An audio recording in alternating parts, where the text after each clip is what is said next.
Các bạn ở đây. Bổ biểu này chẳng chẳng. Này hai bạn. Ở đây.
nhỏ ha đây. Này nhìn đấy.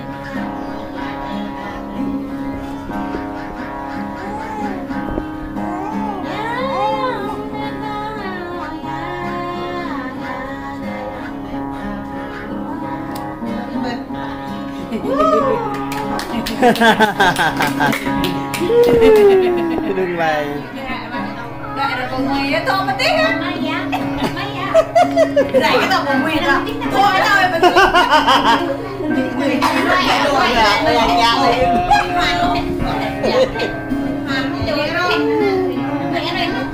Tại đây mà ăn á.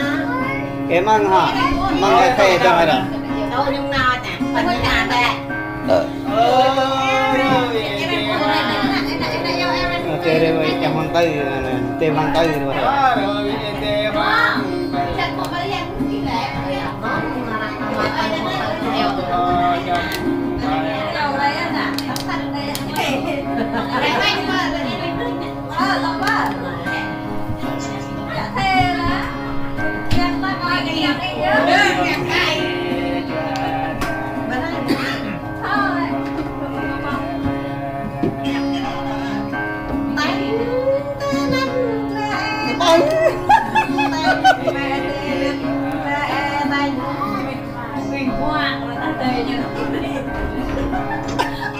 Lại tay nhớ mà không buồn rồi.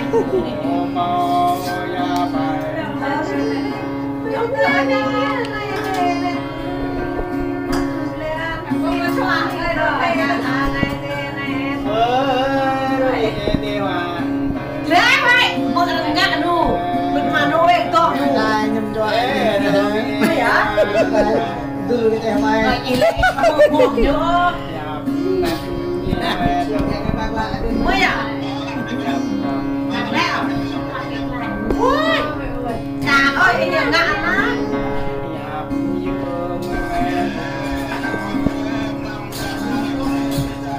Cả vượt mà nó quên cái lại á nè.